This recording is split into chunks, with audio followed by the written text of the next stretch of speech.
So I post on social media today of somebody asking, how often do you change the oil in your motorcycle? My recommendation is similar to that of the manufacturer. I say every 3,000 miles or every 12 months. I don't always ride a bike 3,000 miles in 12 months, so I do like to change them at least once every year just to make sure that the oil is fresh with inside the engine and it's keeping everything clean. Today, stay tuned. We're going to change the oil, we're going to change the filter, make sure that this bike is ready to go back on the road and keeping everybody safe.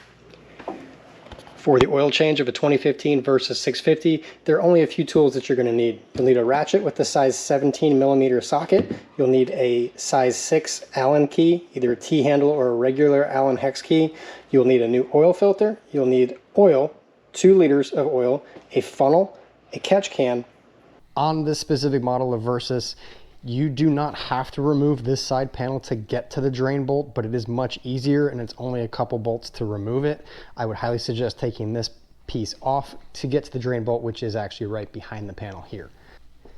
The oil filter is down on the bottom side of the engine, just behind the exhaust. You do not have to remove the exhaust. You do not have to remove this side panel. I may do so just so you can get better view of to what I'm doing. I do recommend having a rear stand so that you can hold this upright. If you use the side stand and you remove the filter, there's a very good chance you'll get oil on the exhaust headers. So if you do not have a rear stand or don't have somebody to help you hold the bike, grab some tin foil, some aluminum foil, put it over the exhaust headers so when it drips out, it doesn't make a mess of the exhaust and burn it off later. That way it just keeps it a little bit cleaner, it won't smell bad for you.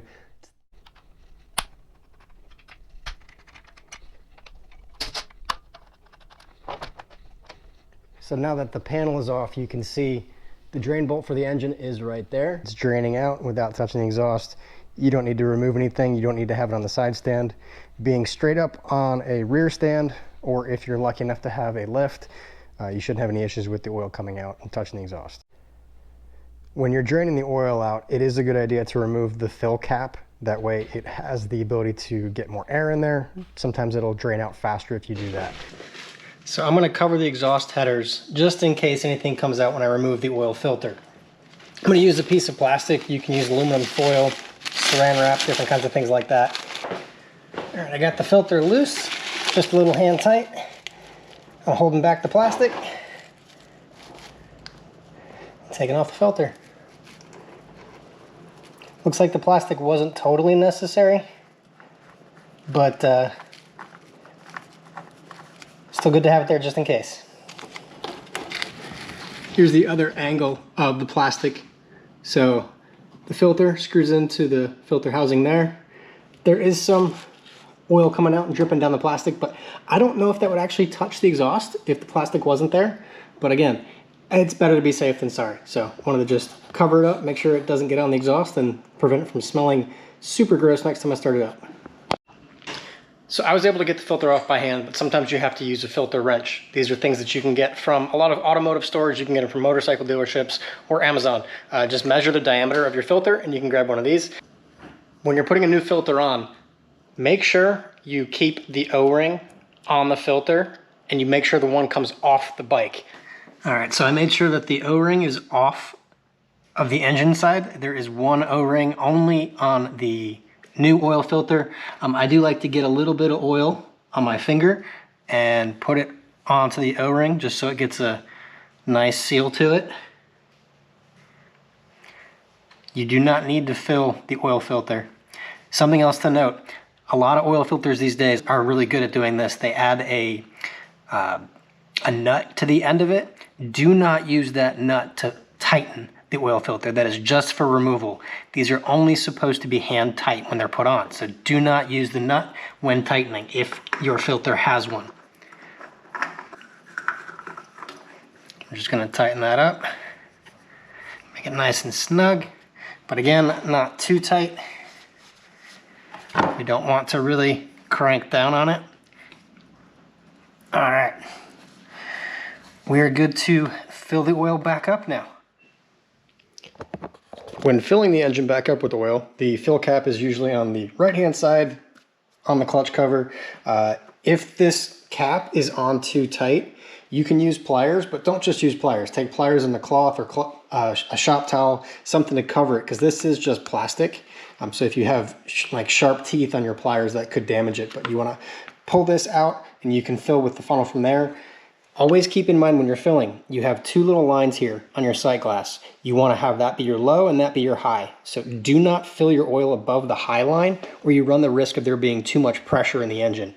Also note, this bike is currently on a lift. It's being held up vertically. If you're doing this at home, if you're doing this without a stand, hold your bike up straight or have a friend help you hold it up straight so that you can get this really perpendicular to the ground and make sure you get a good level on that.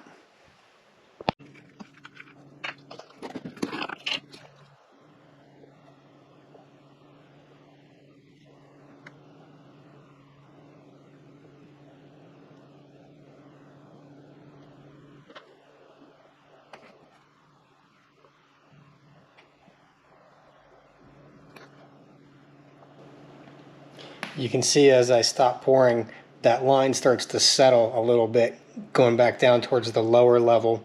So when you're filling it up, you don't want to just pour it all in at once and say, okay, I'm done. When you see it at middle point, you want to just wait a little bit, let it drop down, fill in all the crevices, all the passages, make sure you're getting the right amount in there.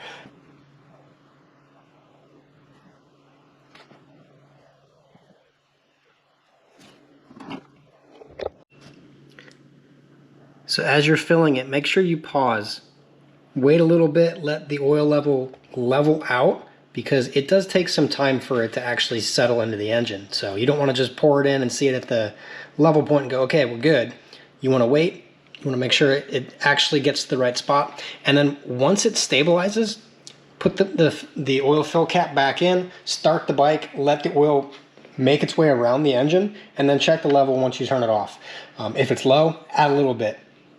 That's the safest way to make sure that you have the right amount of oil in your engine.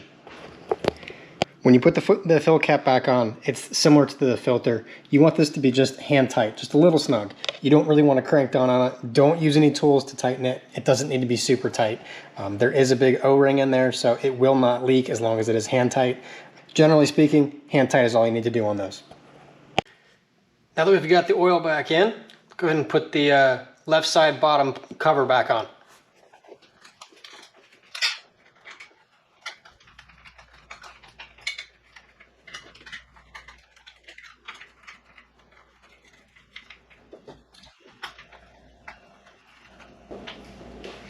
All right, now we can drop the lift back down, start the bike up, burp the system a little bit, get the bubbles out for the oil, and then top it off, and we're good to go. So after I ran the bike for a few seconds, you can see that the oil level has dropped. I did let the engine cool back down before videoing this. That's because the oil is starting to get through the rest of the passages. It filled up the filter, so I want to go ahead and top it off, make sure it's across that middle line again before I call it a day and say the oil change is done.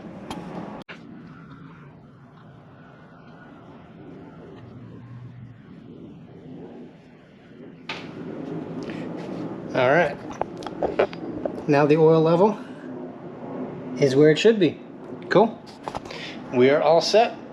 Hope you had a good oil change.